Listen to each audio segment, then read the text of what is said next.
চট্টগ্রাম নগরীর বাকুলিয়া থানাধীন নতুন ব্রিজ এলাকায় চেকপোস্টে প্রায় ১ লাখ পিস ইয়াবা জব্দের পর আত্মসাতের অভিযোগে ৮ পুলিশ সদস্যকে বরখাস্ত করেছে চট্টগ্রাম মেট্রোপলিটন পুলিশ।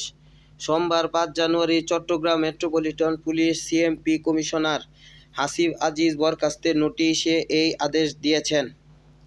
বরখাস্ত হওয়া পুলিশ সদস্যরা হলেন বাকুলিয়া থানার উপপরিদর্শক এসআই মোহাম্মদ আল আমিন সরকার ও মোহাম্মদ আমির হোসেন, এএসআই সাইফুল আলম, জিয়াউর রহমান, সাদ্দাম হোসেন ও এনামুল হক এবং কনস্টেবল রাশিদুল হাসান ভূঁইয়া ও উম্মে হাবিবা স্বপ্না।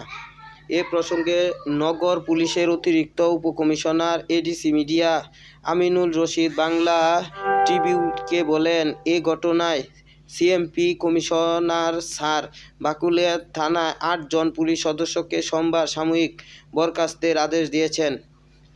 তাদের বিরুদ্ধে বিভাগীয় মামলা করা হচ্ছে। মামলার তদন্ত শেষ না হওয়া পর্যন্ত তারা পুলিশ লাইনসে সংযুক্ত অবস্থায় থাকবেন।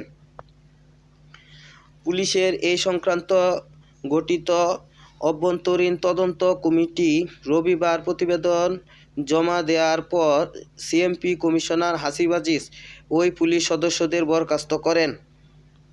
পুলিশের এই সংক্রান্ত অনুসন্ধান প্রতিবেদনে বলা হয়, গত ৮ ডিসেম্বর রাতে কক্সবাজার থেকে ঢাকাগামী দেশ ট্রাভেলসের একটি এসি বাসে ঢাকা মেট্রো ব ১৫-১৬-৪২ নতুন ব্রিজ পুলিশ চেকপোস্টে তল্লাশির সময় কক্সবাজার জেলা পুলিশের কনস্টেবল ইমতিয়াজ হোসেনের সঙ্গে থাকা একটি ট্রলি ব্যাগ থেকে আনুমানিক ৮০,০০০ থেকে ১ লাখ ইয়াবা উদ্ধার হয়।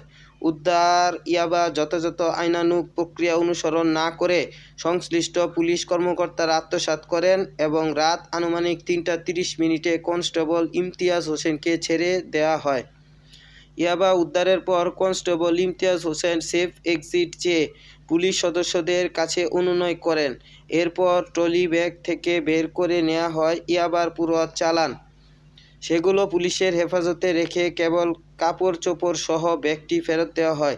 পরে সংশ্লিষ্ট পুলিশ সদস্যরা ইয়াবা উদ্ধারের বিষয়টি অস্বীকার করেন এবং ঊর্ধ্বতন কর্তৃপক্ষকে বিভ্রান্তিকর তথ্য দেন। তবে পুলিশের তদন্তে কনস্টেবল ইমতিয়াজ হোসেনের স্বীকারোক্তি, বাসের সুপারভাইজারের বক্তব্য এবং কয়েকজন পুলিশ সদস্যের জবানবন্দিতে পুরো ঘটনা প্রমাণিত হয়।